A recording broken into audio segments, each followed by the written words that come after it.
আচ্ছা, আজকে তোমাদের সঙ্গে আমি আরেকটা বিটিএস শেয়ার করতে চলেছি, যেখানে আমার ক্লাস ডেমনস্ট্রেশনের পরবর্তী শ্যুটটা আমরা কীভাবে করেছিলাম সেটাই তোমাদেরকে আজকে দেখাবো। এরম বিটিএস অনেক থাকে গ্যালারিতে, কখনো শেয়ার করা হয় না, তো মনে হলো আজকে শেয়ার করি।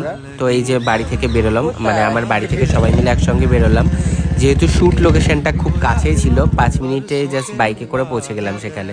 তো আমরা আগেই পৌঁছে গিয়েছিলাম, অঙ্কিত আর মডেল পরে পরে আসছিল।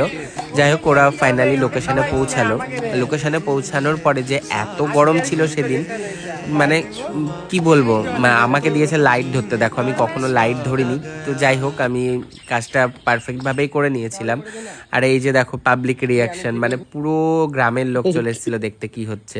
আর এই যে ওখানটায় অঙ্কিত লাইট ধরে দাঁড়িয়েছিল, তারপরে মনে হলো যে ফোনে কিছু টেক নেওয়ার দরকার আছে, তো আমি ফোনে টেক নিচ্ছিলাম। আর অঙ্কিত আমাকে হেল্প করছিল। আর পুরো দেখো, তোমাদেরকে এই জায়গাটা দেখায়, জায়গাটা সত্যি খুব অসাধারণ জায়গা। পুরনো একটা শিব মন্দির আছে। আর রোমিও লাইট ধরেছিল, পরবর্তীকালে জোজো ছিল শ্যুটে। যাই হোক, শ্যুটটা আমাদের ভালোই বেরিয়েছিল, হাসি মজার মধ্যে দিয়ে। আর এই যে শ্রেয়া, একটু আমি শ্যুট করছিলাম, লাইট ধরতে পারছিল না, তাই ঢং করছিল। যাই হোক, শ্যুটটা কেমন হয়েছে অবশ্যই জানাবে ছবিগুলো আসলে। আর বিটিএসটা তোমাদের সাথে শেয়ার করলাম, কেমন লাগলো অবশ্যই কমেন্ট করো।